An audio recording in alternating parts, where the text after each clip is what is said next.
Una de les iniciatives que jo tinc és, no sé si algun dia la podré portar a la pràctica, és una iniciativa que l'he titulat la iniciativa del 3%.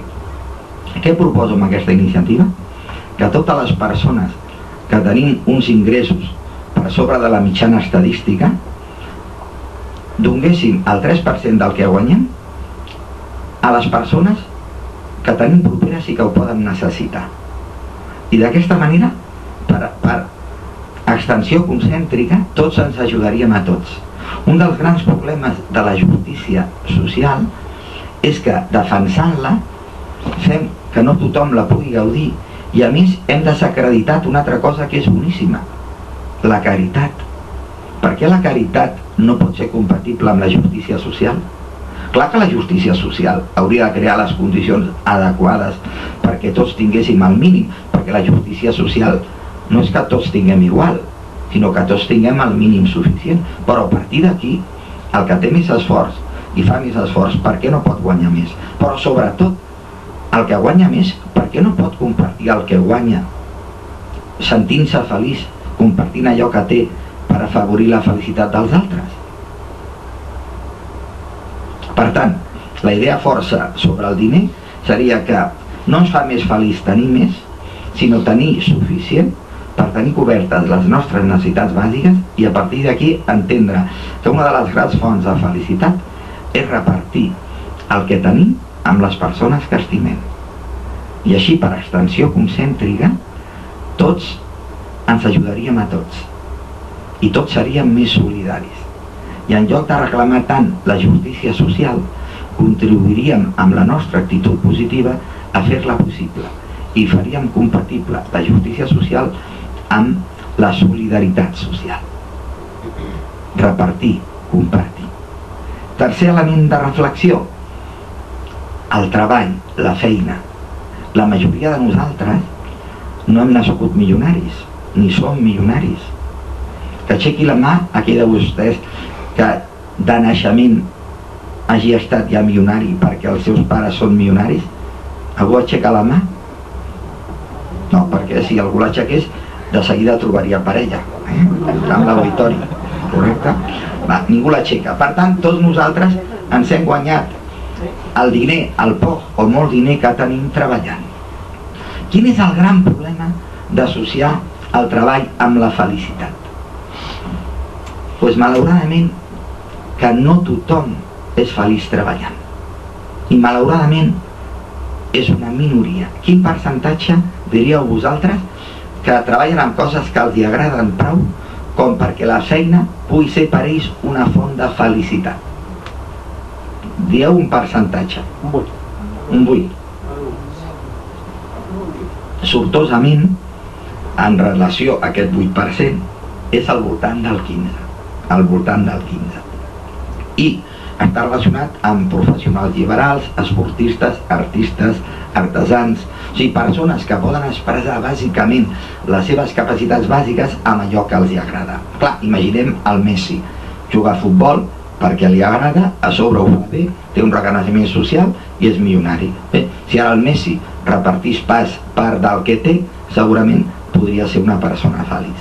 Si s'ho guarda tot per ell, segurament serà la font de la seva infelicitat, perquè entrarà en la neurosi de l'èxit. Però, evidentment, de moment té una cosa a favor. Dedica el temps amb allò que li agrada i es guanya la vida. Aquí estem al 15% de la població. Clar, quin és el problema?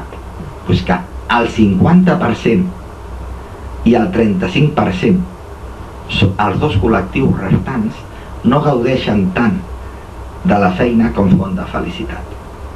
El 50% estan més o menys conformats. Vol dir que dediquen el seu temps a fer una cosa que no els agrada especialment, però que poden expressar subsidiàriament alguna de les seves capacitats. Aquí podríem aplicar que tenen el gaudi de la feina ben feta. Recordeu aquell eslògan de Convergència, que va ser potser el millor eslògan de la Generalitat de Catalunya dels anys 80 i 90, que deia: la feina mal feta no té futur, la feina ben feta no té fronteres. La feina ben feta dona una satisfacció personal. Sempre és possible fer les coses bé, i fer-ho bé ajuda a que allò que fas bé et produeixi un gaudi. Aquí podem arribar tots a tenir la satisfacció de fer bé allò que fem, i també és cert que podríem aplicar una reflexió de Confuci que diu que només pot ser feliç sempre el que sap ser feliç amb tot. Clar, ser feliç amb els bons moments és fàcil. El problema és ser feliç superant els mals moments, que és una altra font de felicitat. La superació del displaer produeix plaer. La superació de la infelicitat produeix felicitat. Bé, aquest 50% que estan més o menys conformades a la feina, aleshores han de buscar, mitjançant el tercer element que comentarem després, que és la realització personal, la seva manera de conquerir la felicitat. I aleshores tenen alguna afició, i aleshores, com estan conformats a la feina i tenen alguna afició o al·licient complementari, també poden ser potencialment feliços. Quin és el problema? El 35% restant. 15 més 50, 65 més 35, 100%. Aquest 35% de persones frustrades a la feina. O sigui, perquè estan fent una feina que no els agrada i que no és ni gratificant ni ben pagada, i a més és on estan les grans bosses d'absentisme laboral. Perquè clar, ja sabeu aquell acudit que un que li demanava a Déu que li preservés la salut i Déu el va fer autònom. Clar, perquè si ets autònom no pots permetre el luxe de no treballar.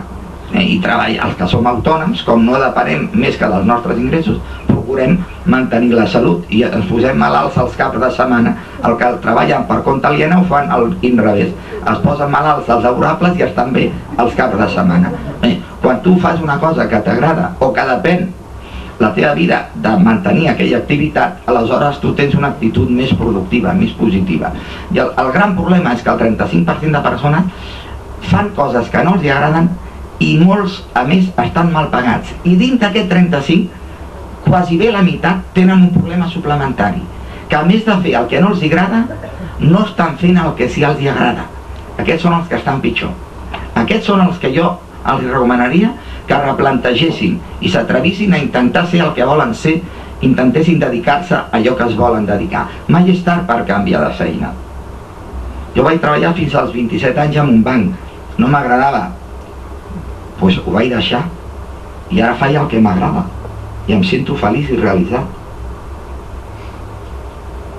Nosaltres podem ser els principals facilitadors de la nostra felicitat. És molt fàcil dir el franquisme o la pobresa o el capitalisme o la meva dona no m'han deixat fer el que jo volia fer. Veritablement és així o ha estat una excusa per no activar-nos? Ha estat una excusa per no assumir el repte de millorar-nos i fins i tot el risc de fracassar? Lenin deia fracassar, fracassar, fracassar fins la victòria. Qui no s'arrisca a fracassar mai tindrà èxit, perquè l'èxit veritable, aquell que veritablement ens permet sentir-nos de persones segures i autorealitzades, és l'èxit que es fonamenta amb la superació del fracàs. Qui no ha fracassat, el seu èxit sempre serà precari, sempre tindrà por perdre'l, però qui ha superat el fracàs tindrà un èxit ple, que és el de la superació del fracàs. I com tots servim per alguna cosa, aleshores tots podem intentar ser feliços, intentant ser allò que volem ser, perquè intuïm que la nostra capacitat bàsica està amb allò, no amb aquesta altra cosa que ara estem fent. I això ens porta a la quarta via de la felicitat, la realització personal. Què entenc per realització personal? Doncs dedicar la teva vida des d'un punt de vista d'objectiu vital a desenvolupar activitats que tinguin a veure amb les teves capacitats. Per això jo defineixo la vocació com les capacitats autodetectades. Quan som jovenets no tenim vocacions, tenim il·lusions. Volem ser futbolistes, volem ser actors, volem ser cantants, volem ser tot allò que la societat diu que és meritori. Però què passa als 14 anys? Doncs el que no sap cantar, el que no sap jugar a futbol i el que no sap interpretar, se n'adona que no podrà ser ni futbolista, ni cantant, ni actor. Però com tots servim per alguna cosa, ens preguntem per què serveixo jo? Quines són les meves habilitats? I quan jo començo a detectar les meves habilitats, estic descobrint la meva vocació. Tots servim per quelcom, ningú serveix per tot. i la clau de la realització personal és descobrir per què serveixo jo i aleshores sí, posar els mitjans necessaris per conquerir els meus objectius vitals. Això implica esforç, implica estudi, implica renúncies. Recordo un amic meu de quan jo era jovenet que jugava al Barça B, era molt bo jugant a futbol, però què passava? Que volia sortir de festa el dissabte per la nit i aleshores va triar entre sortir de festa o seguir jugant al Barça, va triar sortir de festa. Pues es va malograr un futbolista que podia ser extraordinari. Fins i tot per fer les coses que tenim capacitat ens hem de disciplinar. Sense voluntat la persona es converteix en butxí dels seus propis projectes. Per això qui té voluntat té futur i qui no té voluntat es converteix d'alguna manera en el malogrador de les seves pròpies aspiracions. Realització personal, quina gran paraula. Expressar el que sóc amb allò que faig. Algú vol aixecar la mà i que té alguna vocació frustrada i que li agradaria fer i no s'ha atrevit a fer o no ha pogut fer? Algú vol aixecar la mà? Tots us sentiu realitzats? Felicitats. No sé per què heu vingut. Digue'm. Jo el que volia comentar que justament fa 4 dies que jo preguntava lo de la vocació, que no entenia que podia ser la vocació. Llavors ho estava relacionant una mica si això tenia que veure amb l'actitud. Mira, saps com defineixo la vocació? Com capacitats autodetectades.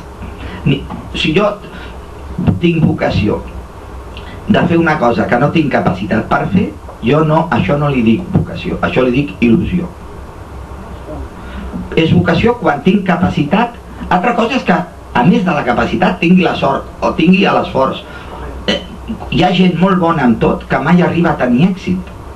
Perquè hi ha moltes activitats, per exemple, amb el món de la cançó o amb el món de la interpretació o amb el món del futbol, hi ha molta gent bona que no arriba mai a jugar al Barça, o mai arriba a ser un Bisbal, o mai arriba a ser un Robert De Niro. Però evidentment el que un té el dret és d'intentar-ho. Ara, deia Noel Clarasó amb una frase genial, que molta gent no intenta mai res per poder seguir conservant tota la fe amb les seves possibilitats.